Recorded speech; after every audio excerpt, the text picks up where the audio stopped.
Well, are you a small business owner? Well, if you are, this is the busiest time of the year for most businesses, and it probably is not going to let up until the end of the year. So if you've been struggling all year, it may be the time to really change the way that you're running things. Joining us now is Troy Hazard. He's the author of Future Proofing Your Business, which is a really interesting book, real-life strategies to prepare your business for today and tomorrow. How do you go about doing this? Well, you start by thinking about tomorrow is a good place to be. I think a lot of businesses get into a trap where they forget what they've learnt and they don't apply that to the present to protect themselves for the future. And that's a big start. I mean, we go in these cycles in business, but we forget we've been through them. Mm-hmm. And I noticed some of the points that you have brought out here, and the first one is about growth and growth being good, and that cash is king. Yeah, so I speak at 50 conferences a year, and probably 75% of them have requests to talk about growth and growing the business and making more money.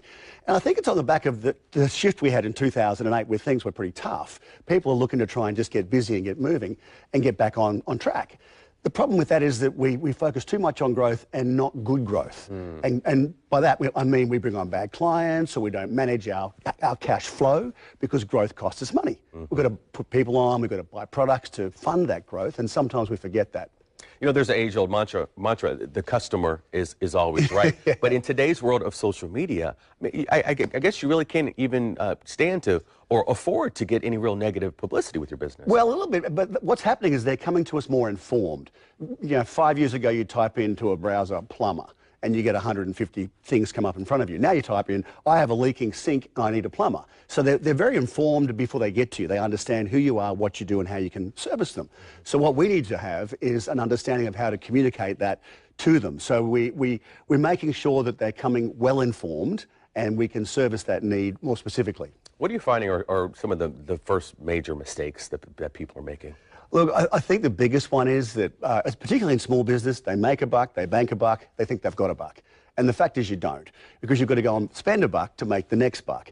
And I think businesses trick themselves up because they're not looking at that cash flow, they're not managing their money well, and of course they run out. Yeah, and small businesses were among the hardest hit during the Absolutely. recession. Yeah. I mean, is there any kind of recession proofing that you can do ahead? Look, the simplest thing that we can do is look at what we learned through 2008 and manage the business today to prepare for it happening again, because it will. And it has done since the Great Depression of the 1930s.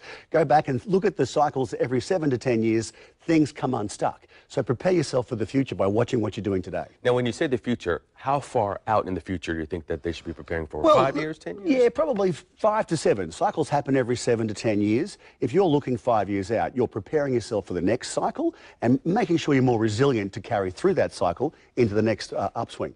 All right, Troy, we appreciate you being here this morning. Your book is a good read here. For more helpful advice from Troy or to buy a copy of the book, you can check him out online. We posted a link to his website on news4jax.com. Just look under the Morning Show page. Thank you. Appreciate you being here this morning.